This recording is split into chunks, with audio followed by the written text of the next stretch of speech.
And we are rolling. Here we go. Just let me give my editing team 3 seconds of dead air so they know where to start the editing process, and let's do it. Here we go in 3 seconds.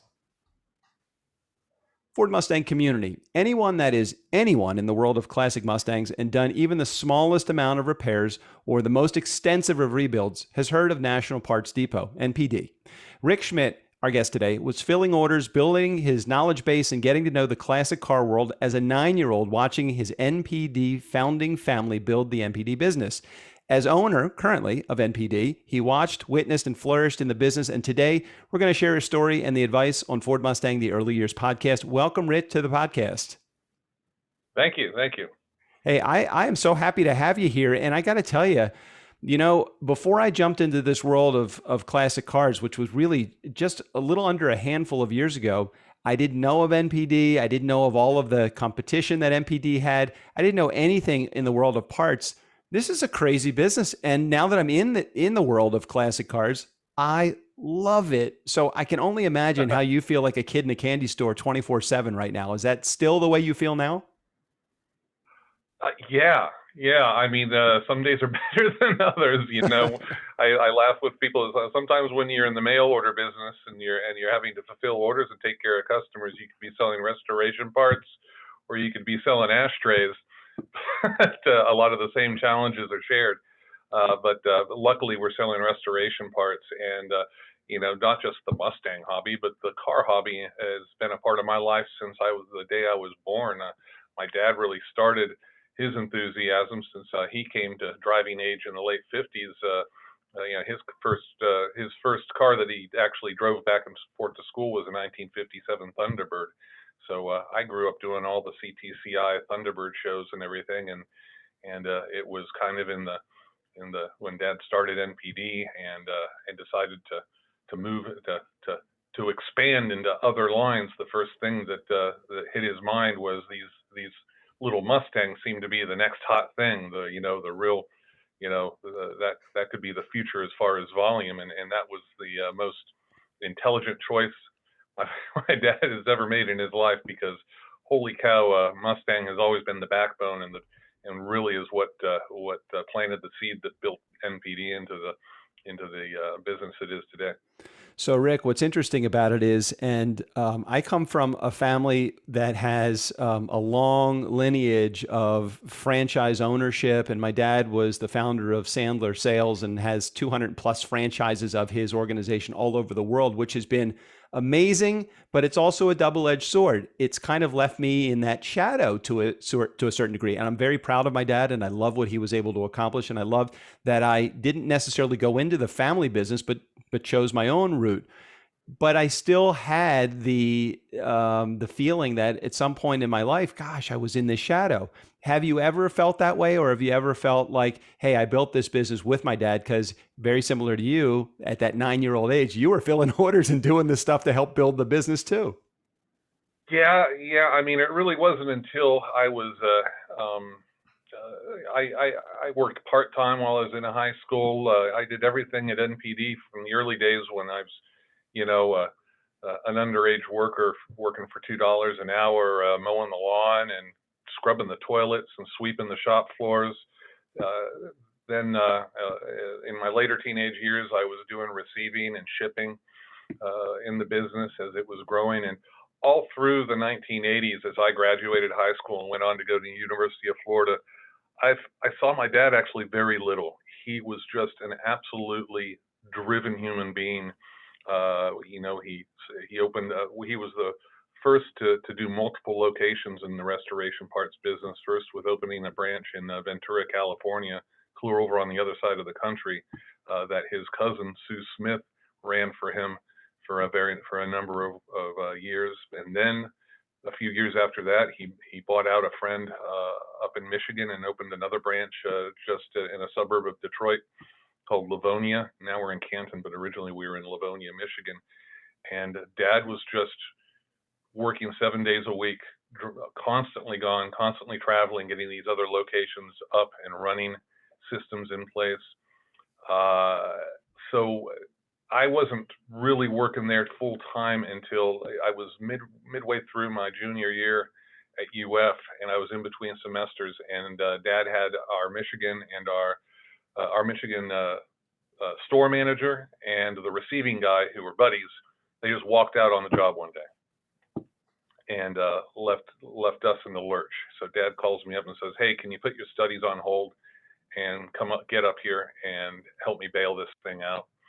So I drove up to Michigan, and next thing you know, within 2 months, he needed to drive out to California. So he taught me how to pay the bills, how to do the ordering, yada, yada, yada. Next thing you know, I'm running that store. And this is before we had better systems and more organization to where all of our purchasing, now it's all consolidated. I'd say one of the big successes of us having multiple locations is that we have a really, really tight way of having everything consolidated into our headquarters. I'm rambling, but anyhow, it was later in the game, after Dad had done a whole hell of a lot of groundwork and work, before I started what I was contributing in a way that I would consider or describe as starting to steer the direction of the business and to start to put my own, fingerprints on things. I'd say that was probably the very late 80s, early 1990s when I feel like I was actually having an influence on things. And it was in 1995. Up to that point, I had been doing the purchasing for the entire company. And in 1995, Dad decided that he was going to sell a large chunk of stock to me and move me up to vice president and chief operating officer. And we've kind of developed on since then to where now I'm the majority owner of the company. Dad is mostly retired, but he wanders in here once or twice a week, and trust me, he still knows where every single decimal point is, and reads every single statement each month Hey, like it's the Bible. So curious, what's your where's your dad? What's his age now? Dad is 78. So he's now. actually he's relatively speaking in today's day and age, he's a young guy. He in the 90s, mid 90s, when you started to really take a much more active role. He gave you really early on in his time the opportunity to really expand the business. Yes, yes. Like I said, he was so hands-on that he really needed somebody back at the headquarters to be running things while he was off building shelving himself, Understood. hiring somebody to do it. When we needed to expand in Canton and move into new warehouses, he was up there with his trailer, with his saw, and all of his tools, building out the whole entire thing himself. That's just how he's always been. He's always been a do-it-yourself, get-it-done kind of person, and he groomed me to kind of keep my eyes on the general operations of the business. So he had the freedom to go off and just continue to build, continue to expand, and continue to keep a direct eye on how the other locations were operating. Rick, I've had a chance through another podcast that I have called The Nice Guys on Business, and through some of the family connections that I have, to make some really great connections. Zig Ziglar's son, Tom Ziglar, is a buddy of mine, and Michael Tracy, who is Brian Tracy's son, is a acquaintance of mine as well. And what's great about that is I've watched these guys build their family business, not necessarily in the image of their mom or dad, whoever started the company, but taking over the company and putting their spin and their personality within the position. Nobody's asking you, and I'm sure your dad is not asking you to be him. You can only build the business the way that the way that your style would allow. Has that been a challenge for you, or has that been just a look, I'm accepted because I've been immersed in this organization for as long as I have? My father I could say he deserves the credit or the blame for a lot of the principles that we run by, and those principles just are undeniable. My father is honest as a person gets.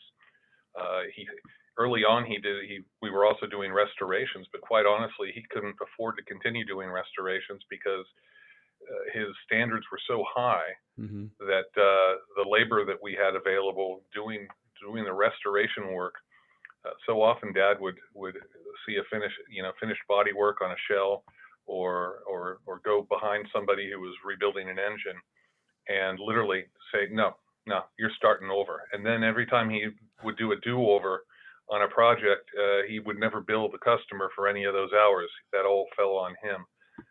These are the types of principles that my dad has always gone on, and he always told me, back in the '90s when we just didn't know how far this whole entire, 60s muscle car restoration thing would take us.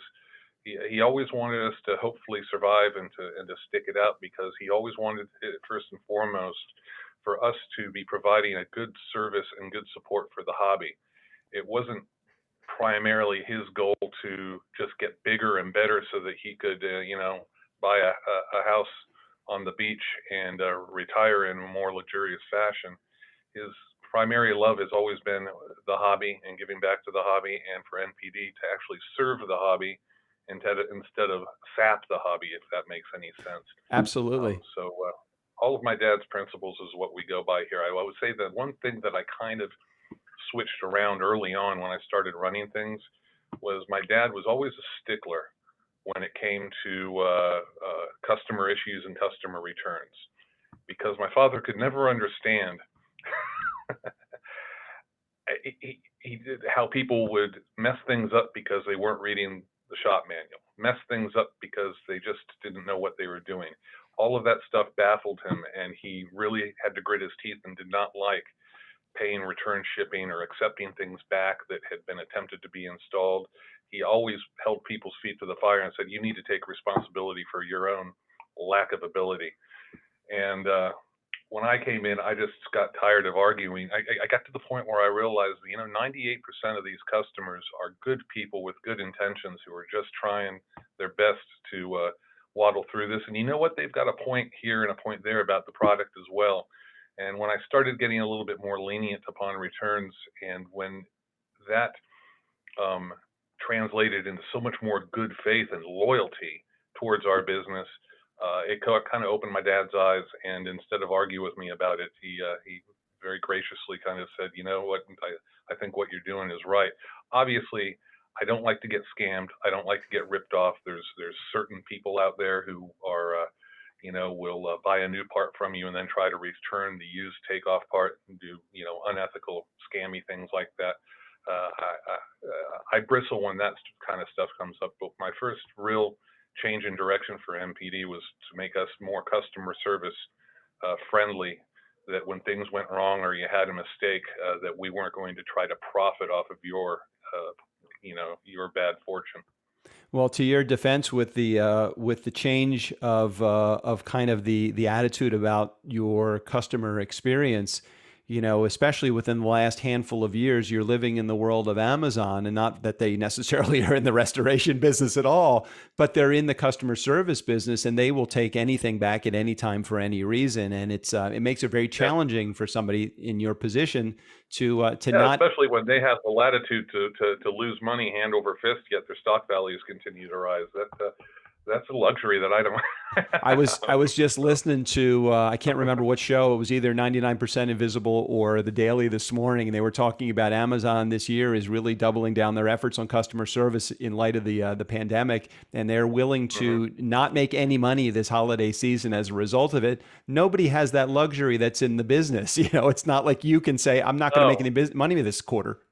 and long term, that can't be Amazon's business plan either. Like I said, it's kind of short sighted, and I don't like it when it goes to the point and the extent that people just people exploit that fact. Oh, and, I'll just order it, and if I don't like it, I'll punt it back to them. Right, right. That's just not right. I'm not talking from a business owner standpoint. I'm just talking about the way I was taught at a young age of what's right and what's wrong, and how you should take responsibility for the things that you set into motion. When I order something, mail order, that was my decision, and I decided to buy the product. I'm not going to look at it and go, "Oh yeah, now that I see it in person, it's great, it's quality." I just, I shouldn't have ordered it anyhow because I really couldn't afford it, and I may have had too many beers that night when I ordered it. Yeah, that's not the way I'm wired. Definitely So not. Not. somewhere in the middle of all of that, I hope our country realizes that we can't just be, uh, taking advantage of the overly generous policies of a business that is working on business math that we've never seen before, where we're not making money and losing money is a way to grow and move forward. In the environment where it makes sometimes better sense to work in a one to many kind of environment, like you're dealing with a business to business transaction, you guys have taken, and I'm assuming, maybe you can correct me if I'm wrong here, that you act more in the business to consumer arena, where you're not, you're selling individual parts to individual consumers. You're not selling 30 parts to one large consumer who is then, doing their distribution. Talk about your Well, rationale. we've got plenty of customers who will order 30, 100, 200 parts in one shot. Don't get me wrong, we ship some large orders here, but mostly it is retail, mostly to the 800-pound gorilla in this industry is the individual hobbyist, which really squeezes out restoration shops and resellers because there's just no room in the margins for them to get any meaningful discount whatsoever. They're having to buy the same way that the hobbyists are buying at the same prices that the hobbyists are buying, unless they can find the scale and the wherewithal to source to the same 1,100 plus suppliers and manufacturers that I buy from. So talk to your competition that's out there. You don't need to name anybody, certainly by name, but I'm really curious. What would you say to the competition that's out there about look out for National Parts Depot, because this is what we're doing? Oh, geez, I'm not going to jinx myself like Well, that. but blue You know sky what? it then. Tell me what your hope is then. All I What? can all I can say is that, and again, based upon business principles that my dad lived by from the very beginning, where we always grew within our means and we were always cash forward. Yes, we had to borrow money to construct some of our buildings on construction loans, but my father always, if he couldn't swallow it with a 10-year term note, then he wasn't going to do it. He would never do anything 15 or 30 years. That was very difficult in the years that we were growing so quickly to be able to set enough money aside to not be in debt to banks or to have to seek out investors or have to sell half the business off to some private equity firm that, trust me, is a real tangled mess to get mixed up with.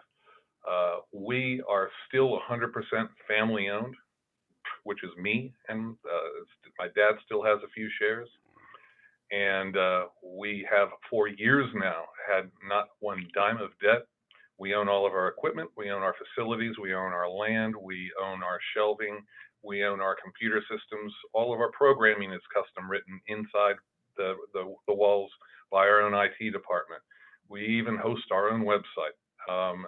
What any competitor, I think, would be most concerned with NPD is how strong of a foundation we have with no debt and no bills to pay, such that when crazy things happen, like pandemics or rabid inflation, or all of the nonsense that has been foisted upon us and is coming at us in recent years, we're built for that.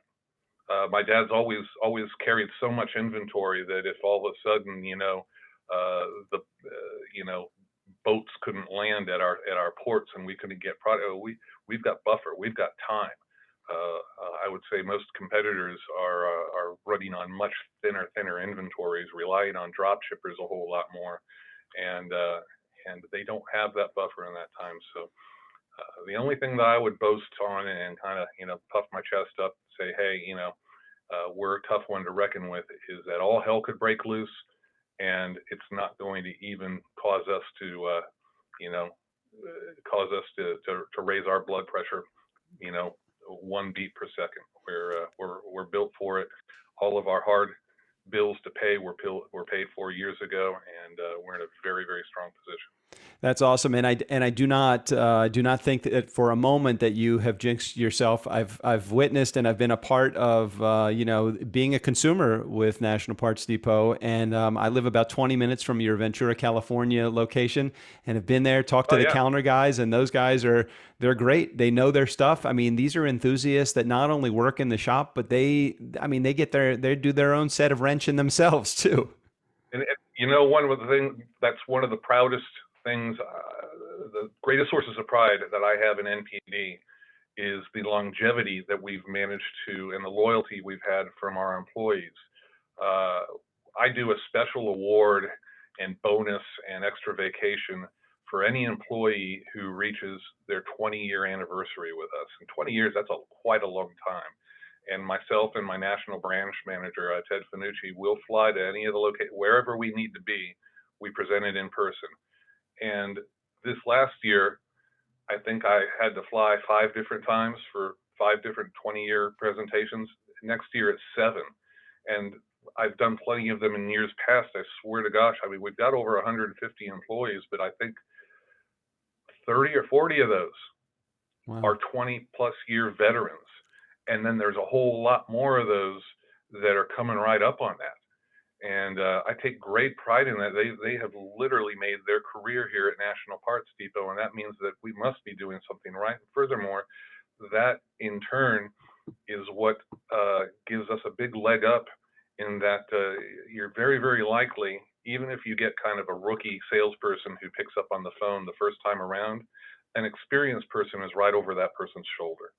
Um, and most times when you pick up the phone or you walk into the counter, yes, you should be. I would be impressed. Everybody should be impressed with all these guys, what these guys know, because look at the book of knowledge that they have Hmm. to keep in their heads. We've got over 12 different catalogs for both Ford and General Motor vehicles, both cars and trucks, and they do an impressive job of selling all that stuff and selling it with experience and knowing the product. People are always asking me, "Oh, what's your next catalog be, and what's your next line going to be?" And I'm actually getting to the point where we might do one more catalog, but we're running out of warehouse space to stock it properly. And I don't want my sales staff to be jack of all trades but master of none. I think right now we're doing a great job. I think most of our customers tell me that they're impressed by the knowledge of the people we have on the phones, that they're not just order takers that are lost unless you have part numbers. We don't have to shove you through a website to take care of you.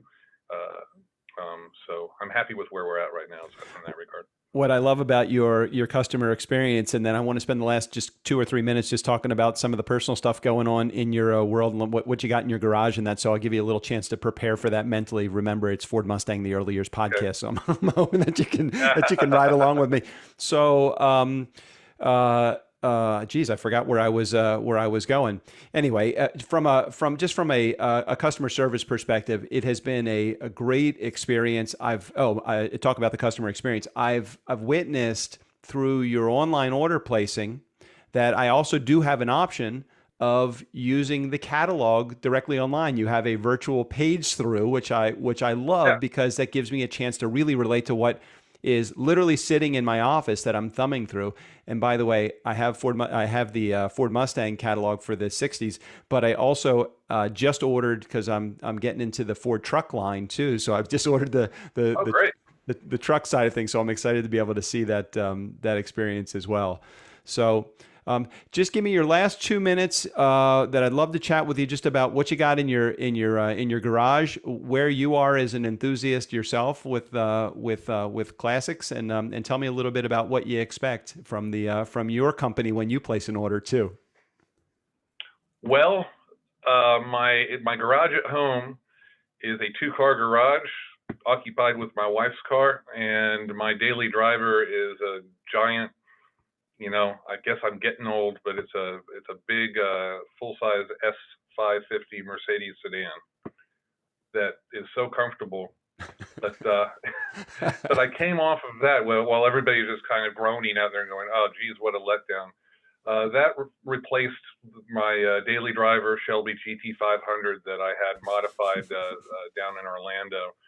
It's got 680 rear wheel horsepower, And my daily driver before that was a Porsche 911 that I always wanted since I was a kid, because I also did swept floors and did oil changes in an import garage where I got to drive Porsches when I was a kid and fell in love with those suckers. But I've got a lot of Mustangs in my garage, my collection. That's all here. Our headquarters at MPD, our main warehouse here in Ocala, is 360,000 square feet. That's 8 acres under roof, air conditioned. My dad and I's private collection, our personal collection, consists of over 215 vehicles. I don't know off the top of my head, but I would guesstimate that 30 of those are Mustangs from 1965 all the way up to I guess the newest that we have is my 2011 GT 500 that was my daily driver. I've still got my Celine S351 that I bought new. I've got a little, this is a first gen podcast. I've got a little 65 honey gold coupe, just a 3-speed 206 basic coupe, but it's only got 1,300 original miles on it. Original Wow. paint upholstery. Brand new little Mustang. Still got my sister's 66 Fastback that was her first car that she drove through high school and college and medical school, and was still driving as a doctor until my dad finally told her to stop. We cleaned it up one last time, and we've got it down here, and she's driving a regular car again. So yeah, lots of neat Mustangs down here of all years, but our enthusiasm spreads far and wide. My dad, even though he started with the T-Bird and the Mustang parts, he was never one of these guys who was, that's all I'm going to drive. I'm a Mustang guy, or I'm a T-Bird guy, or I'm a Ford guy for even that matter. My dad, from when he was a little kid all the way on up, loved cars. And he didn't care what the badge was on it. If it was a beautiful car and something that he really admired, that was good enough for him. And I'm always kind of been the same way.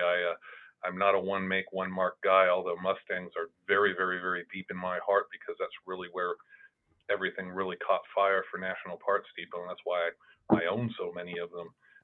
But man, I love the Oldsmobiles and the Buicks and the Cadillacs and the Lincolns and the Mercurys, and even a couple of German cars, and I got a couple of those twin turbo Mitsubishi Dodge Stealths in my collection that I picked up over the years, just because I had the opportunity, and now those are worth money. Go figure. So. Absolutely, absolutely. And as we wrap up, and I appreciate you going a couple of moments longer. Just let's leave it a final note about National Parts Depot. If you were placing an order as a mystery shopper right now to your own Yes. to your own team, which I'm pretty confident that you probably still do along the way, what would you hope to find on the other end of that phone? And then what would you hope the overall experience is? And how would you grade your team for what they do? I would expect a polite greeting. I would expect somebody who's working fast and efficiently, but not rushing me. I would expect somebody who has fast answers to reasonable questions. I would, excuse my language, but there's no other way I can say that. I would appreciate somebody who's not going to bullshit me and give me answers to questions that they really don't know the answers to. I want them to be honest, and if they don't know, they can call me back with the answer. And I'm just looking for somebody who's willing to go the extra mile. If I need them to walk back to the shelf and actually look at the product to make sure that it has a casting number that I need, or to see if the stripes on the hoses are the color that I need, then I don't want that person to be telling me, yeah, sir, I just don't have time for that. We've got customers waiting on the line. I give my crew an A++ in those regards. They've bought into the ethic that we have here, and they live it every day. They do a super job. I read every email that comes across our website, and every once in a while we'll have somebody who's just woke up on the wrong side of the bed that morning. But for the most part, we get great reviews, great feedback, and it's gratifying. That's great. That's great. And that would be the experience that I would hope that every owner would have with their organization. And probably more importantly, that every customer would have that same experience with your organization as well. And I'm hoping that is the case. I've not had an unpleasant experience ever with National Parts Depot. I would go the other way and say I've had some great experiences with your team, and hope that that the streak continues with all this great service. So thanks for being here. Thanks for sharing your message, and I really appreciate your time, and I know that you got a company filled right now with visitors that you want to get to. So I'll let you get to that. But thanks for being here on the show today. All right, Doug, I enjoyed it. I appreciate you having me. Hey, for all those in our community, if you want to take a moment, head over to National Parts Depot, their Instagram page. Just go over to NPD_National Parts Depot, or just type in the search box National Parts Depot, or in their Facebook group, National Parts Depot as well. Make sure I put a link in the show notes to all of that as well. Keep it safe, keep it rolling, and keep it on the road. Until next time.